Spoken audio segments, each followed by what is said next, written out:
राहुल नार्वेकर यांची पक्षांतरबंदी कायदा सुधारणा समितीच्या अध्यक्षपदी निवड करण्यात आली आणि निवडीवर विरोधकांकडून मात्र जोरदार टीका केली जाते तर सत्ताधाऱ्यांचा विरोधकांवर पलटवार सुरू आहे। पाहुयात या संदर्भातला एक स्पेशल रिपोर्ट।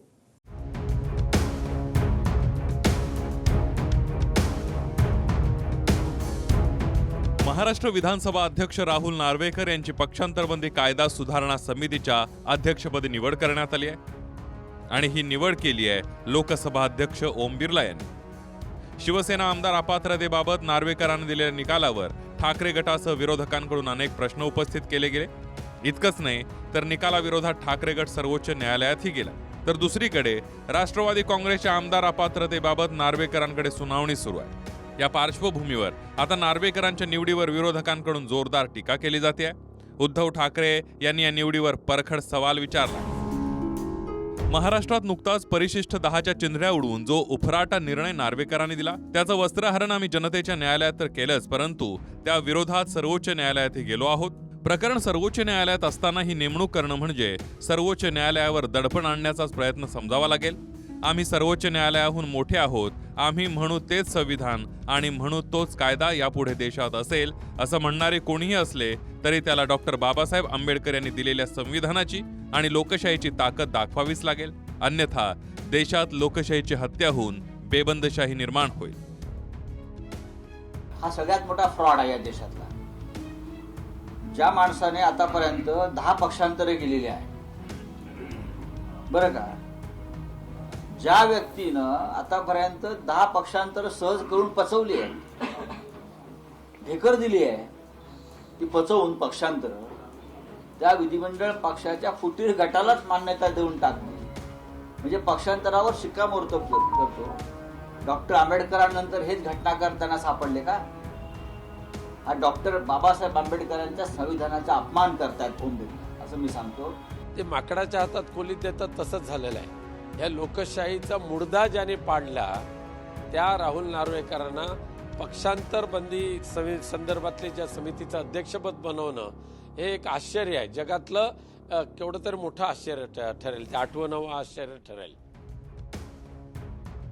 नार्वेकरांच्या निवडीवर सुषमा अंधारे यांनी खोचक टीका केली आहे। गुन्हेगारालाच न्यायाधीश झालेलं तुम्ही कधी बघितलेलं आहे का? काय सांगता? नाही बघितलं मग राहुल नार्वेकरांना बघून घ्या।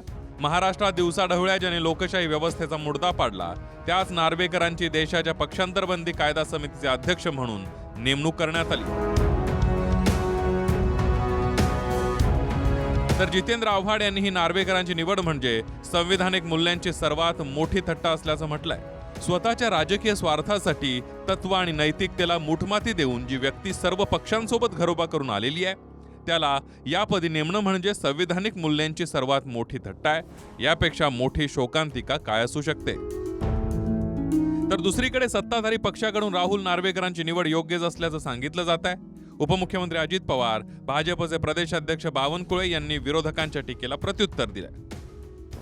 विरोधकांना आज टीकेशिवाय कुठलंही उत्तर राहिलेलं नाही, कारण त्यांनी सगळ्यांनी देशाचं तिसऱ्यांदा पंतप्रधान नरेंद्र मोदी साहेबांना करण्याच्या करता महायुती असेल किंवा एनडीएचे घटक असतील यांनी सगळ्यांनी भूमिका घेतलेली आहे। विरोधकांनी टीका टिप्पणी करत बसावं, आम्ही आमचं काम त्या ठिकाणी करू।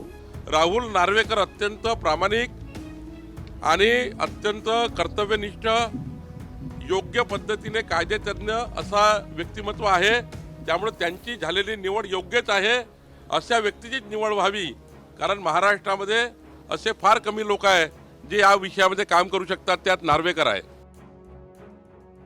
या निवडीनंतर नार्वेकर यांनी 10व्या परिशिष्टामध्ये अधिकतर स्पष्टता कशी आणता येईल हे पाहावं लागेल असं म्हटलंय। शेड्यूल 10 च्या केसेस ज्या सगळ्याच असेंब्लीजमध्ये येतात आणि त्याच्यावरती अध्यक्ष सुनावणी घेतात, त्यावेळेला शेड्यूल 10 मधल्या काही तरतुदींबद्दल अधिक स्पष्टता आणणं आवश्यक आहे। या सगळ्या विषयाचा अभ्यास व्यवस्थित करून यावरती कसा सुधार करता येईल अथवा शेड्यूल 10 मध्ये अजून स्पष्टता कशी आणता येईल या संदर्भात विचार करण्यासाठी आणि एक अहवाल तयार करण्यासाठी समिती स्थापन केली गेली आहे।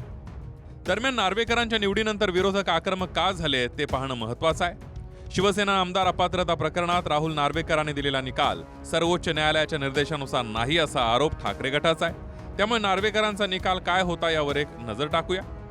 राहुल नार्वेकरांनी शिवसेनेची 2018ची घटना अमान्य करत निवडणूक आयोगाकडे दिलेली 1999ची घटना ग्राह्य धरली आहे. एकनाथ शिंदेना काढून टाकण्याचा अधिकार उद्धव ठाकरेंना नाही. नार्वेकरांनी एकनाथ शिंदेची शिवसेना हाच मूळ राजकीय पक्ष ठरवला. इतकंच नाही तर नार्वेकरांनी शिंदे गटातील भरत गोगावलेंचं व्हीप वैध ठरवलाय. तसंच नार्वेकरांनी ना शिंदे गटाचे आमदार अपात्र ठरवले ना ठाकरेंचे. तसंच नार्वेकरांचा विधानसभा अध्यक्षपदापर्यंतचा प्रवास भाजप व्हाया राष्ट्रवादी काँग्रेस व्हाया शिवसेना असा आहे. त्यामुळेही विरोधकांकडून नार्वेकर यांच्या पक्षांतरबंदी कायदा सुधारणा समितीच्या अध्यक्षपदी झालेल्या निवडीवर टीका केली जाते. असं असलं तरी आधी शिवसेना आमदार अपात्रता प्रकरण आणि आता राष्ट्रवादी काँग्रेस आमदार अपात्रता प्रकरणाची सुनावणी नार्वेकरांकडे सुरू आहे. त्यामुळे त्यांच्या पाठीशी आता पुरेसा अनुभवही आहे. अशा वेळी ते या पदाला योग्य न्याय देतील हीच अपेक्षा. Bureau report TV9 Marathi.